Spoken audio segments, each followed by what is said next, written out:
Hey everybody, welcome to the 2022 Pear series. Right now it's actually late December 2021, but our process is going to cover everything from now until the next year. So in this video we're going to cover pruning, grafting, applying dormant oil to treat pests and diseases, and then we'll show the fruits of the next season. So this video may be pretty long, so I'm going to provide timeline in the description below so you can go directly to the section you're interested in. So right now we are going to do some pruning because it is the perfect time. The pear trees are in its dormancy stage. So we're going to cut some branches, and while we do that, we're going to take some of the branches and graft it onto another pear variety. That way you can have multiple variety on the same tree. So let's go ahead and begin. Okay, when you're pruning your fruit trees, it's very important that you use tools that have been sanitized, because the diseases from one tree could potentially spread to the next tree. So make sure to sanitize your cutting tools. And some people use like an alcohol base with water and stuff like that.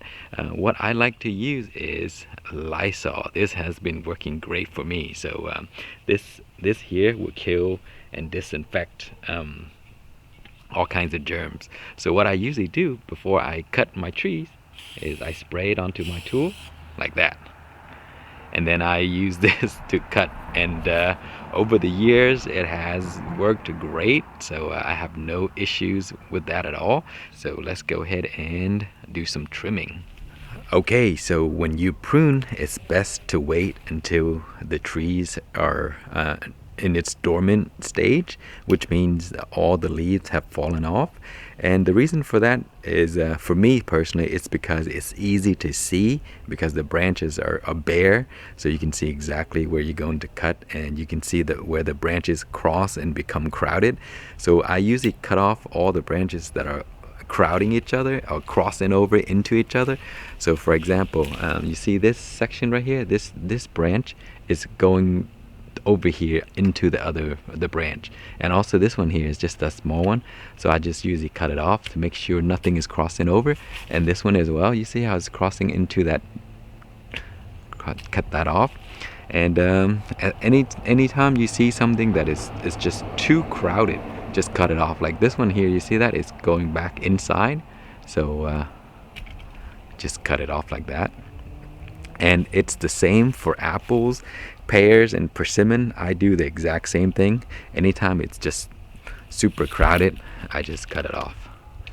And you see there's just two branches right there. You don't really need both of those, and so that's exactly how I do it. And then here you see this branch is gonna go into each other, so you just cut this one off. Just save the better looking branch and cut off the one that's not as good looking. So here it is as well, so cut off. And yeah, so just make sure it's nice and clean and nothing is crowding each other. And continue to do that. You see, like that section right there is super crowded.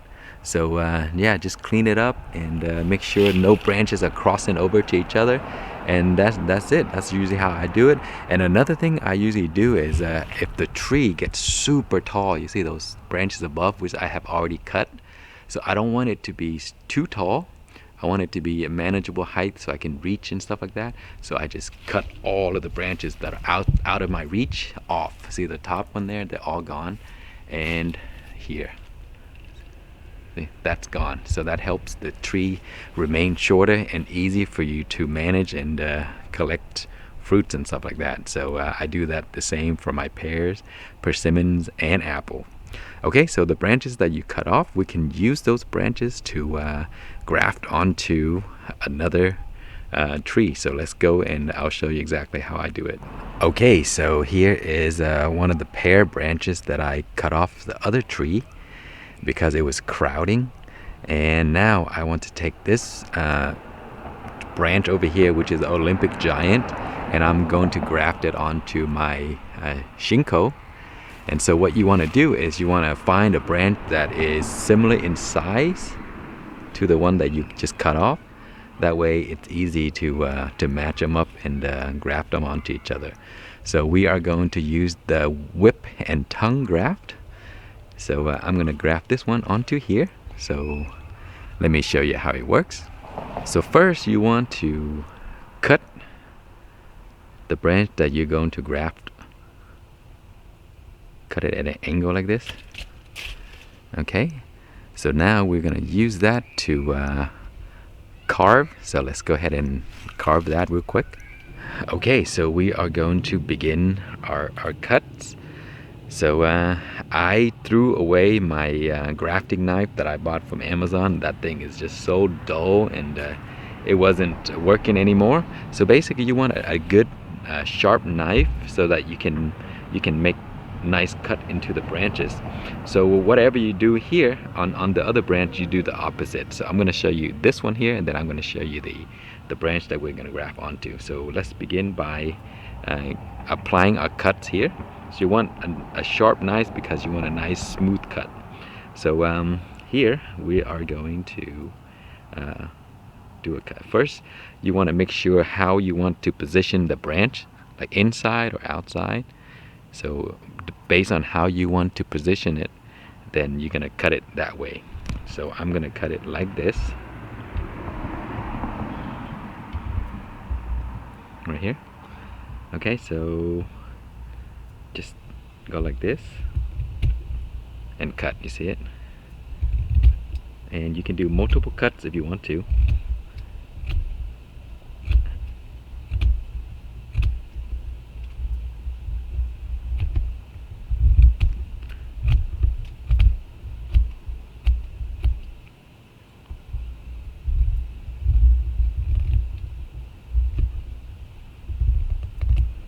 And always be careful when you're working with knife, because it could be sharp and you don't want to cut yourself.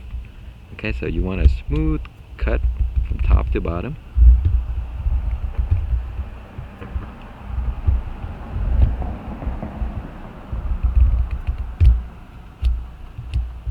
Alright, so now we are going to make a cut right here the other way, like that.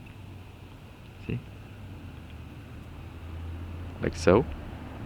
Cut it up a little bit. And then on the branch you're gonna do it the reverse way.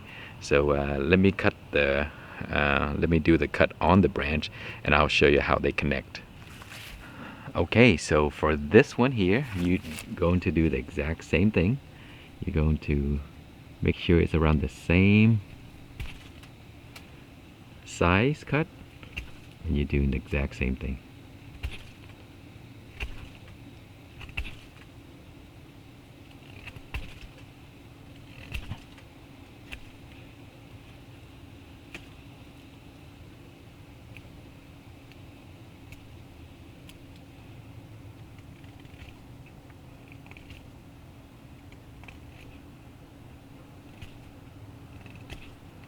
Okay, and you want to kind of measure to make sure they're around the same, like that. So give it a little measure, so they're around the same, which is good. Okay, and now you're going to do the exact same thing as you did on the other branch, like this.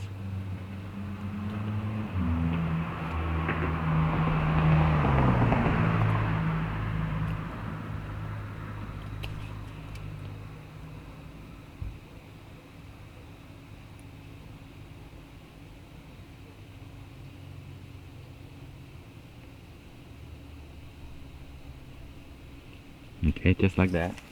And now we're going to take this branch and we're going to work it in. See, the little incision we made is basically to hold the branch together, and you want a nice fit. See that? And then there's make sure the cambium layer is attached or make contact with each other. Okay, there we go. And now we just take our tape. This is our grafting tape, and we wrap it around.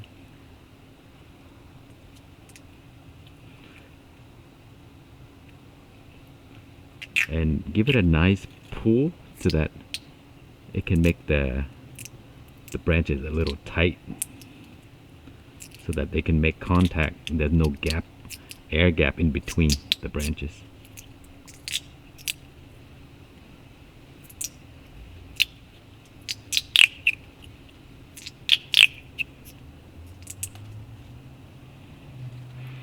There you go. So try to make it as tight as you can, and also make sure that it's water sealed so that, you know, the tighter you make it, then the water cannot get in, and when water can't get in, it won't cause infection. So that is how you do it. Okay, and so I've done multiple more, so I can show you that as well. Here's another one that I did.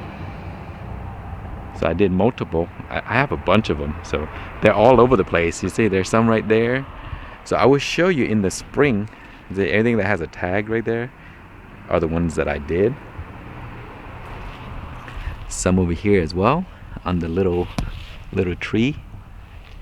And then I did a few over here. Some of these are gonna fail, but I'm sure that I will get some that work. So in the spring, I will come back and show you the ones that are successful. Alright guys, today is January 15th, 2022. And today we are going to apply some Dormant Oil to treat some of the potential pests and diseases.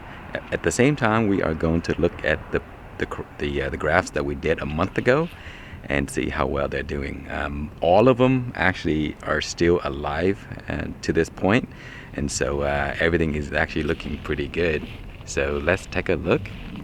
Here is one that we did a month ago, and this is the Hosui. See, this is a different color, and yeah, look at the buds. They're alive and looking great. All the leaves of these pears have fallen off because we just experienced really cold temperature down to 18 degrees Fahrenheit, and so the new growth, the pears, was confused because it was really warm all the way up into late December, and so there were new growth growing, but then the new growth just died because of the cold weather. So this weather could really, you know, confuse these pear trees. See, like up there, those were new growth. They were looking nice and green, and then the cold weather came and killed it. So it's gonna have to start over. And then here are some other grafts that I did here. And this one here I placed inside a dome. I was just trying to compare the differences and see, you know, which one would grow faster or you know, would take on quicker. But it seems to be exactly the same. And then here's a few more that I did. You see, it's hard to see, but yeah. And here's a larger branch right there. And you see the grafts are all looking good. None of them failed yet.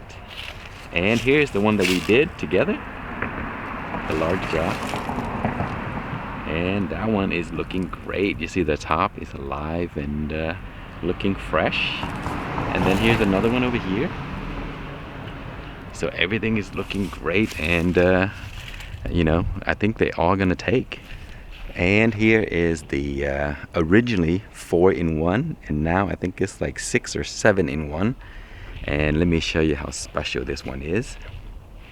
So this is the rootstock right here, and then the rootstock sprouted a huge branch, or 3 branches. So I took, instead of cutting it off, usually people would do that, you cut off the rootstock so that it can focus all of the energy on the grafts.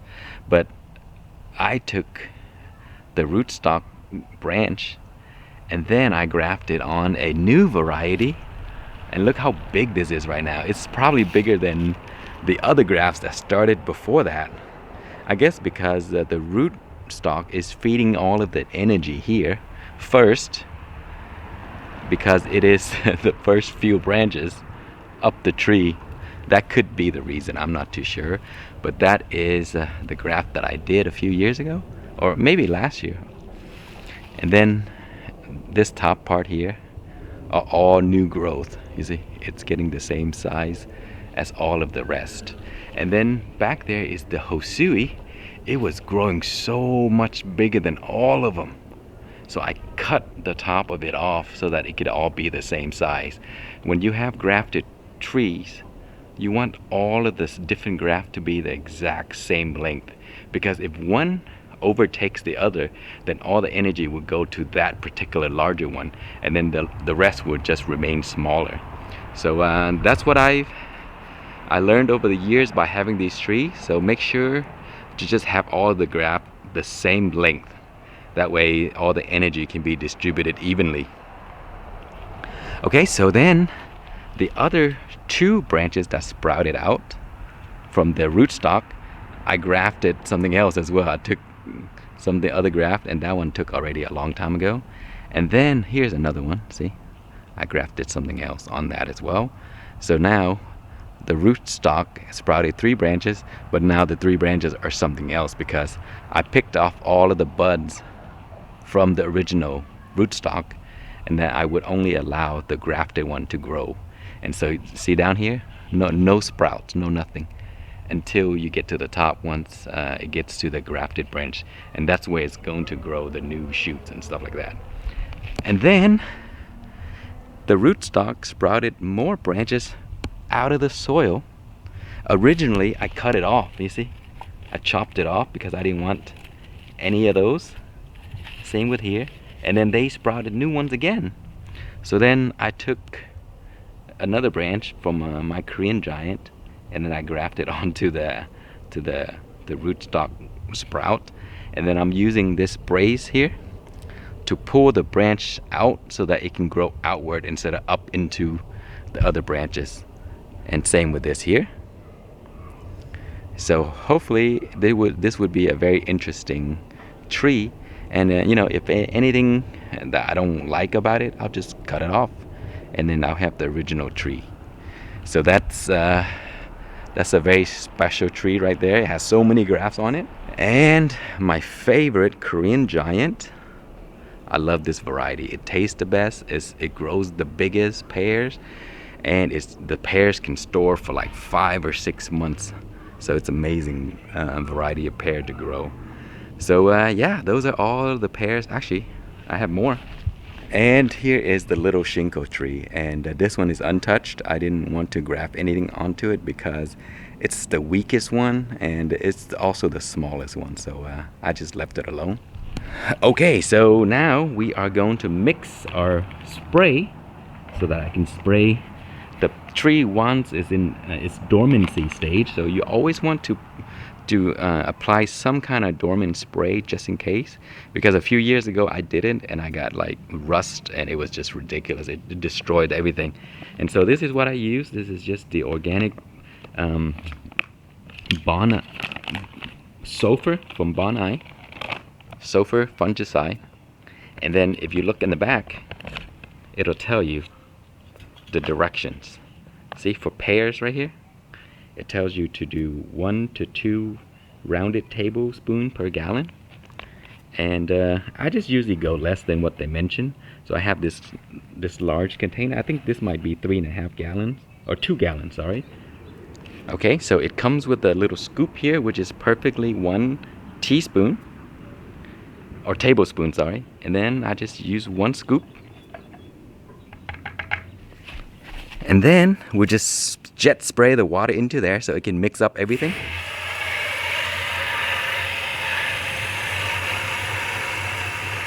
And then just fill up the container, and then we're going to use that to spray our trees. Okay, so when you spray, you just make sure all parts of the branches make contact with the solution. So just spray it everywhere, up and down, all over, and even around.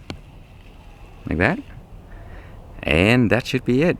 And so I usually spray this once a month up until when the trees begin to bloom. That's when I stop, because that's when the bees come and visit. So do not spray when the bees are there visiting the flowers. So we'll check back soon. Okay, today is January 29th, so we're basically almost in February. And so we are going to check on the grafts that we did earlier. and see how it's doing. So here is the graft that we did together, and look at that. This was done on December 11th. So look at this. You see the area still looks really nice. It's the same color. So you can tell that the graft is taking, that when you see the color remains the same. If it turns like a darker color or black, that means the graft pretty much failed and it didn't work. So after 2 months right here, you see that the color is very much the same as the original branch. So that means there is a good sign that this will take. I'm sure it took already, but I'm not going to take it off until springtime arrives. So let's check on more of the grafts that I did. So here, this is another graft that I did. Look at that. You see, same color, nothing's changed. So that one probably took as well.